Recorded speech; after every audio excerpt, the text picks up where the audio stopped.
In this video, I'm going to share some advice and tips on what shoes might be best if you've had an Achilles tendon tear. Now, I'm going to split the advice between partial tears and complete ruptures.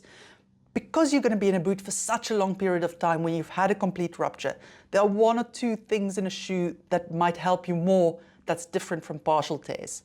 I'll also share the brands that our patients find the most useful. For those of you who don't know me, my name is Maryke. I'm one of the physiotherapists from treatmyachilles.com, where you can get online physiotherapy assessment as well as treatment for any type of Achilles injury, all done via video call. Have a look at the description of this video if you want a link to our website. Most minor to moderate partial tears can usually be managed without a boot. Now, if that's the route that your doctor or your physio have decided to take, then the best type of shoe you want is one that combines a higher heel to toe angle, so your foot is slightly higher, your heel in the shoe than your toes, plus good stability. Now, why do we want this higher heel to toe angle? Because that takes the strain off the Achilles tendon. And if you can imagine your calf muscles attaches to the Achilles tendon, attaches into the heel bone, the flatter your heel is on the floor, the more the Achilles tendon is going to stretch. Now, this is obviously not a problem for a healthy tendon, but if you've got a tear there, we want the strain to come off that tear, that the area can knit together. And also, if you walk around without shoes or in really flat shoes, every time you give a step, you stretch the injured area, and that can be quite painful. So having a higher heel to toe angle can both help the healing process, but it can also reduce your pain massively while you walk. So that's a really useful thing. And the second is you want a stable shoe, because you don't want your foot to move massively side to side as you step with every step. Again, just to give it a bit more stability, and so your foot doesn't have to fight to stay in the shoe.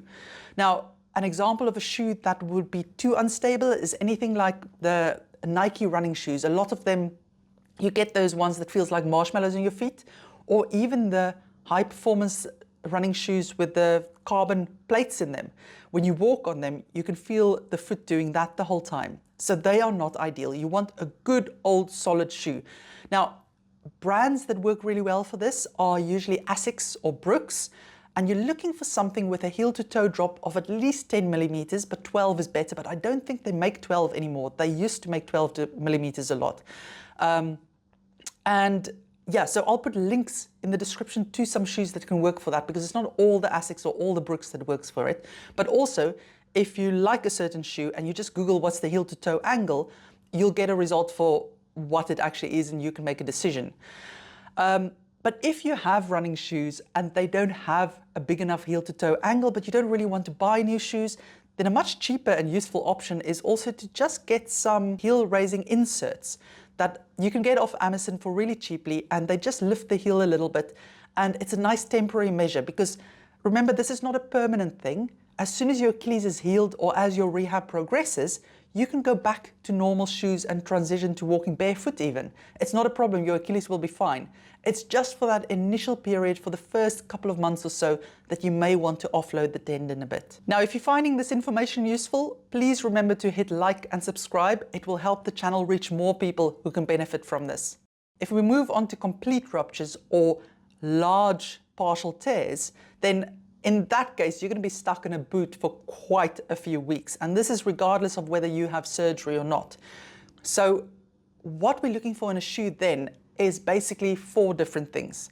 The first is, it can really help if the shoe has quite a thick sole. And that's just to bring your other leg up so that you're more level when you walk, because that boot is really high. And if you look like this when you walk on the boot, you end up with back trouble, or you just get into a bad habit of limping. Now, even with the thickest sole shoes, it can sometimes be hard and it can still be not quite even. So there's a quite clever thing that they sell that's called an even up.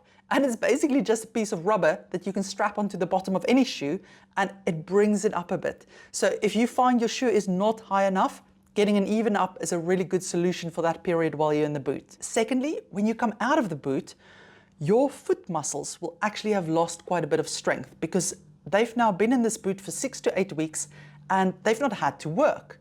So if you then go into a shoe that doesn't support your arch properly, you can end up actually straining your foot muscles or with plantar fasciitis. And I've seen this quite a few times. So you're looking for something that can give you some gentle arch support. Also, the other thing with that is it doesn't help you've got really good arch support and then you spend just too much time on your feet at the start, because that will overwhelm it as well. So it's all about the careful load management, but combined with good arch support whenever you're on your feet. If your shoes does not provide enough arch support for you, and how would you know that? It's basically how comfortable it feels, and if it feels as if it's supporting you, then off-the-shelf orthotic could work really well, because you may just need it for a short period of time, because as your physio gives you exercises to strengthen your foot and strengthen everything else, you'll require less and less external support, and your foot will be able to support itself again. So it's only for that first few months that you can really do with more arch support. The final two things that you're looking for in shoes is similar to the previous section. You're looking for a stable shoe, so not one that's going to cause you to feel unstable on your foot. And fourthly, the higher heel to toe angle can also really help when you come out of the boot to just help you walk more easily. Because if you've been stuck in a boot for 6 to 8 weeks, it doesn't matter how well you did your rehab while you were in the boot, your Achilles tendon is going to be stiff for quite a long period still afterwards. And walking is going to be really uncomfortable. So if you can just have a shoe with a slightly higher heel angle, then walking will be easier. You'll be able to ease back into your activities with less discomfort. And then as your rehab progresses, you'll be able to move to flatter and flatter shoes as it's comfortable. So if we think of what brands are best for this, the shoe with the highest or the thickest heel is really Hoka's. But the problem with Hoka's is that they usually only have about a 4 to 5 degree heel to toe angle. So if you're going to get Hoka's, you're definitely going to need some heel raising inserts to place inside them. So consider that. And if you've already got Hoka's at home, by all means use them, but just when you come out of the boot, consider adding some heel raising inserts into the shoe when you walk around with it. Brooks and Asics are probably the best brands again for an all-round shoe that can help with this, but because they don't have that super thick sole, I would say you're probably going to need an even up to put on the bottom to just get it a little bit higher, that you're a little bit more level while you're still walking around in the boot. If we think of arch support, all three of those brands have relatively good arch support or general support in them. But if you feel that it's just not supporting your arch enough, you may benefit from having an orthotic in your shoe. Now, when you choose an off-the-shelf orthotic, you want something that matches your normal shape of your foot. So some people have really flatter arches or lower arches, and others have really, really high arches.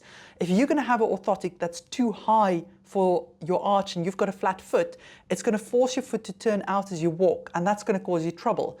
So if in doubt, go for a flatter one that's just got a little bit of support, and you can always make it higher if you feel you need it. But I tend to find that just having a slight arch support in there is usually enough to just stop the foot from collapsing too much. With orthotics, less is often more, and as you get stronger in your foot muscles and things through the exercises you do, you will likely be able to wean off them as well. Brilliant. Hope you found that useful. Now, remember to hit like and subscribe. And if you need more help with an injury, you're welcome to consult one of the team via video call. The link to the website is in the description of this video.